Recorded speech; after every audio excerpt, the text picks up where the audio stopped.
The latest virtual summit of BRICS leaders in Beijing in June yielded dozens of new proposals to boost the group's economic and geopolitical clout. Russian President Vladimir Putin unveiled a new reserve currency plan based on a basket of 5 member countries: Brazil, Russia, India, China, and South Africa, while also promoting the use of Russia's financial messaging system as an alternative to the Western-dominating SWIFT network, which Russia was barred from using following its invasion of Ukraine. The issue of creating an international reserve currency based on a basket of our countries' currencies is under consideration, Putin said at the BRICS Business Forum. He stated, "We are open to working with all fair partners." Hello viewers, welcome back to Finance Insights. Today's video is an in-depth analysis of the newest world reserve currency being launched by the BRICS nations. So watch the video till the end without a miss. Let's begin. The dollar has long been considered the world's reserve currency, but its hold on international currency reserve is slipping. According to the International Monetary Fund, central banks around the world are looking to diversify their holdings into traditional currencies like the yuan, as well as the non-traditional currencies like the Swedish krona and the South Korean won. Turkey, Egypt, and Saudi Arabia are also contemplating membership in the BRICS group. Analysts believe the BRICS initiative to establish the reserve currency is an attempt to undermine the US dollar and the IMF's SDRs. This is an attempt to counteract the IMF's perceived US hegemony. While the news of the BRICS developing a reserve currency may come as a surprise to some, specific accounts of member countries countering the US dollars have been reported on for quite some time. According to a Global Times report from the end of May 2022, members were urged to reduce their reliance on the dollar's global dominance. In June, Putin stated that the contracts between Russian business circles and the BRICS business community had increased. The Russia president also stated that the Indian retail chains would be hosted in Russia on a regular basis, as well as the Chinese cars and hardware would be imported on a regular basis. Putin's recent statements and commentary at the BRICS summit have led some to believe that the BRICS are more than just a talking shop. Russia has also increased foreign aid and delivered weapons to sub-Saharan African countries, joining South Africa. Putin and other BRICS leaders have also targeted US hegemony and exceptionalism in specific statements published in the media. At this year's St. Petersburg International Economic Forum, which is essentially Russia's response to the World Economic Forum's Davos conference, Putin delivered a 70-minute speech in which he discussed the United States' long reign over the world's financial system, saying that nothing lasts forever. American believes they are exceptional, and if they believe they are exceptional, everyone else is a second class, he told the forum attendees. Putin stated in the speech to Russian ambassadors that the West's economic power was dwindling significantly. Domestic social problems in industrialized countries have worsened as a result of the economic crisis, undermining the so-called historical West dominant role, Putin told the ambassadors, adding, "Be ready for any development of the situation, even the most unfavorable development." Russia and Putin have claimed for years that the United States' financial dominance is fading.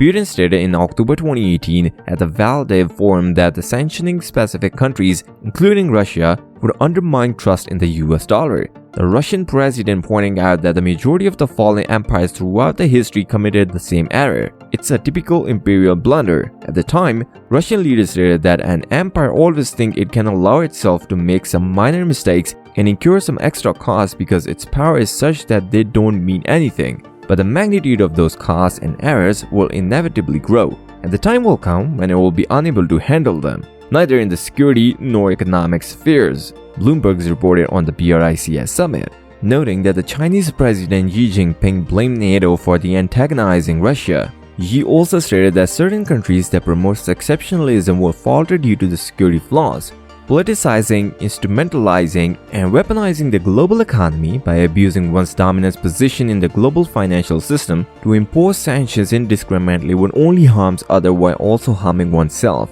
He explained, "Those who obsessed over a position of strength will find themselves in a security conundrum if they expand their military alliance and sink their own security at the expense of others." Long before the conflict in Ukraine, the BRICS nations were consolidating. Russia began stockpiling massive amounts of gold in 2014 in response to its annexation of Crimea. China has also been stockpiling massive amounts of gold, and both countries significantly increased their gold reserve purchases in the years leading up to the Ukraine war. Russian banks have also joined the Chinese International Payment System (CIPS), making the bilateral trade easier. According to Reuters, China opened its border to gold imports worth billions of dollars in April of last year. The US dollar has served as the world's reserve currency since World War I, and America has emerged as the world's largest creditor. Today, the dollar is thriving against a wide range of other currencies, and it is at the strongest in a generation.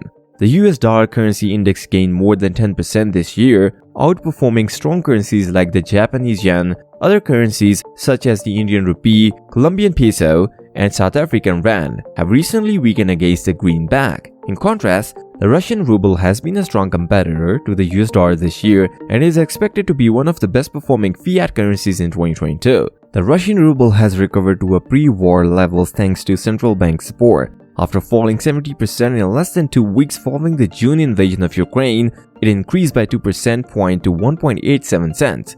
The yuan remained stable at around 15 cents during the same time period. Aside from the yuan, however, most things in China are surprisingly volatile right now. To begin, China has held a cooperation with the US in a number of critical areas, including climate change, military talks, and efforts to combat international crime. These new measures are the result of a visit to Taiwan by a US congressional delegation led by senior Democrat and Speaker Nancy Pelosi. China, which sanctions Pelosi and her family as well, sees the visit as a challenge to its claims of sovereignty over Taiwan. The self-governing island regards itself as separate from the mainland. China's foreign minister announced the measures. It is expected that the dialogue between the US and the Chinese defense officials will be cancelled, as will cooperation on returning illegal immigrants, climate change, and investigating international crime. In recent years, the two major powers have maintained cordial diplomatic ties regarding the critical importance of combating climate change. China pledged to work urgently with the United States to reduce emissions at the last year's climate summit in Glasgow, Scotland.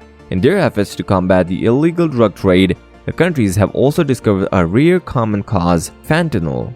Ms. Pelosi visited Taiwan despite China's strong opposition and serious representation, prompting the decision to halt cooperation. China announced new drills near Taiwan, indicating that Beijing may maintain a drumbeat of military pressure on the island after conducting the largest ever exercising in the area in the retaliation for Nancy Pelosi's visit. The Eastern Theater Command of the People's Liberation Army announced that it will conduct the joint anti-submarine and sea assault operation in an unspecified location. Taiwan's defense ministry reported 13 Chinese warships and nearly 40 sorties close to the island, including 21 across the Taiwan Strait in the formal median line separating the island from the mainland. These more recent drills suggested that Beijing may be attempting to normalize its military presence outside of Taiwan, allowing Chinese forces to practice encircling the island and cutting off much of its airspace and waters. The announcement came after a day after Chinese military completed 72 hours of exercises encircling Taiwan, effectively simulating a blockade. China launched at least 11 missiles into the sea to the north, south, and east of Taiwan, as well as the warships and fighter jets to swarm the island. During these exercises, Taiwan, a 23 million person island 80 miles off the coast of China, has long been a point of contention between Washington and Beijing. China claims Taiwan as its territory and has threatened to invade its military if necessary. On the first day of the drills last week, 5 Chinese ballistic missiles landed in Japan's exclusive economic zone east of Taiwan, the first time any had landed in those waters. Analysts interpreted this as Beijing issuing a warning to both the United States and Japan about coming to Taiwan's aid in the event of a conflict, reminding Washington that China has the capability to strike American bases in the region. China's military buildup has led some commanders and analysts to believe that an invasion is more plausible, albeit still highly risky scenario. Even if a conflict is unlikely, the drills are causing concern in the region, and the announcement of new drills will only add to those concerns. That concludes today's video. Hope you enjoyed it. What are your thoughts on the conflict between Russia, China, the other BRICS countries, and the United States? Please share your thoughts in the comments. If you enjoyed this video, you might also enjoy our recent video on how the BRICS currency could spark a revolution. Please make sure you watch it. It's now on your screen, and you can watch it by clicking here. Subscribe to our channel for regular updates on finance and the economy. We'll see you in the next one.